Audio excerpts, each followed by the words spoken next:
इस बात पर क्या देश को खुश होना चाहिए कि देश के किसी भाग में एक मंदिर में दलितों को 9 साल बाद घुसने को मौका मिले?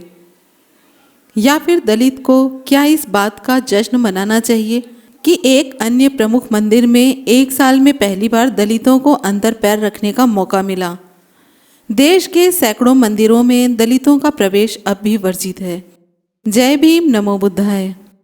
ये सवाल केवल इसलिए महत्वपूर्ण नहीं है कि हम यहाँ देश के लगभग 16% लोगों यानी कि हर 6 में से एक आदमी के बारे में बात कर रहे हैं।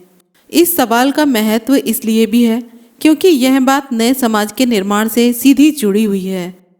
दलितों के मंदिर प्रवेश को लेकर हिंदू समाज के एक हिस्से में हमेशा विरोध रहा है। जिन मंदिरों में दलितों को जाने की इजाज़त है वहाँ भी पूजा पाठ और मंदिर के संचालन में दलितों की हिस्सेदारी नहीं है। देश के किसी भी प्रमुख मंदिर में दलित पुजारी नहीं है और न ही दलित किसी महत्वपूर्ण मंदिर का संचालन करते हैं।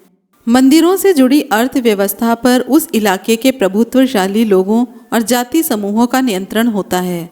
क्या दलित इस स्थिति में पहुंच पा रहे हैं कि मंदिरों की अर्थव्यवस्था में उनकी हिस्सेदारी हो? ऐसे में 21वीं सदी में क्या दलितों को मंदिर में प्रवेश पाने के लिए जूझना चाहिए? मंदिरों में दलितों के प्रवेश के लिए संघर्ष की एक ऐतिहासिक पृष्ठभूमि रही है। डॉक्टर भीमराव अंबेडकर ने नासिक के कालाराम मंदिर में दलितों के प्रवेश के लिए 5 साल लंबा आंदोलन चलाया था।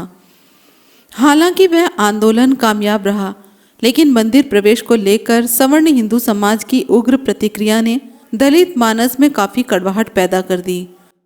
नतीजा ये हुआ कि 1956 में बाबा साहेब ने अपने अनुयायियों के परिवर्तन का यह फैसला अपने जीवन के आखिरी दिनों में लिया। लेकिन वो लंबे समय से इस विचार को आगे बढ़ा रहे थे कि दलित ऐतिहासिक रूप से हिंदू समाज का हिस्सा नहीं है। इसी आधार पर वह दलितों के लिए अलग चुनाव क्षेत्र मांग रहे थे, जहां दलित उम्मीदवारों के चयन के लिए सिर्फ दलित भी मतदान करें। ये बात अलग है कि गांधी जी के अनशन के कारण उन्हें वे मांग छोड़नी पड़ी। इसके बाद 6 साल बीत गए। इस बीच दलित आंदोलन ने लंबा सफर तय किया। आरक्षण की संवैधानिक प्रावधानों की वजह से दलितों के बीच आज एक अच्छा खासा मध्य वर्ग है। समाज के कई क्षेत्रों में दलित अब प्रभावशाली नजर आते हैं। ऐसे में क्या उन्हें यह चिंता करनी चाहिए कि कोई मंदिर उनके साथ अछूत जैसा व्यवहार करता है? हिंदू समाज का हिस्सा बनकर इस समय दलितों का कोई हित नहीं सधता, बल्कि हिंदू समाज के हित में है कि दलित उनके बृहत्तर समाज का हिस्सा बने रहें। इसलिए हम पाते हैं कि दलितों के साथ सहभोजन से लेकर उनके मंदिर में प्रवेश जैसे आंदोलनों के केंद्र में ज़्यादातर सनातन धर्मी संगठन ही हैं। इन संगठनों का नेतृत्व अनिवार्य रूप से सवर्ण जाति समूहों के हाथ में है।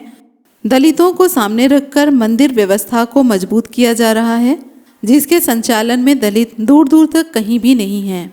गांधी जी जब दलितोद्धार कार्यक्रम चला रहे थे या फिर जब तिरुपति जैसे देश के सबसे समृद्ध मंदिर के पुजारी दलित गोविंदम कार्यक्रम के तहत मूर्तियों को लेकर दलित बस्तियों में जाते हैं, तो इनके पीछे यह विचार रहता है कि दलितों को हिंदू धर्म के दायरे में समेट कर रखा जाए।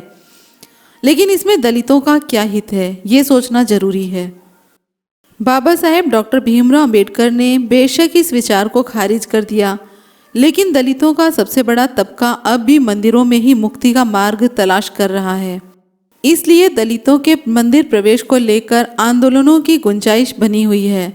अलबत्ता इस दौर में मंदिर प्रवेश दलितों के लिए मुक्ति का मार्ग नहीं हो सकता। मंदिरों में प्रवेश की सुविधा उन्हें अधिकार के तौर पर नहीं मिल सकती, बल्कि हिंदू समाज के लिए यह एक रणनीति फैसला है। फिर अब दलितों की मुक्ति के लिए नए मंदिर अस्तित्व में आ चुके हैं। ये मंदिर शिक्षा और विज्ञान के हैं। शहर भी दलितों के लिए मुक्ति का मार्ग साबित हो रहे हैं। अब शहरों के मंदिरों में घुसने से पहले किसी से जाति नहीं पूछी जाती। शहरों में जातिगत पहचान से जुड़े कई दूसरे भेदभाव समाप्त हो चुके हैं। बसों से लेकर ट्राम, मेट्रो और रेल में साथ बैठना सबकी मजबूरी है। रेस्टोरेंट में खाना खाने का अधिकार आपके जेब में मौजूद पैसों और क्रेडिट डेबिट कार्ड से तय होता है। शहरी लोग जीवन में जाति खत्म तो नहीं हुई है, लेकिन उनका महत्व निर्णायक रूप से कम हुआ है।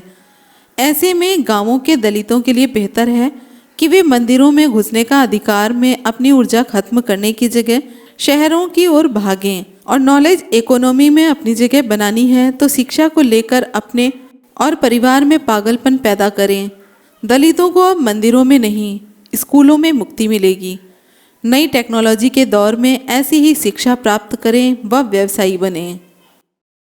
बाबा साहेब के अनुसार इस वीडियो का सार है, दलितों को मंदिर में नहीं, शिक्षा चाहिए। वीडियो पसंद आई हो तो लाइक, कमेंट, शेयर करें और चैनल को सब्सक्राइब करें। फिर मिलते हैं अगले वीडियो में। जय भीम, नमो बुद्धाय, जय संविधान।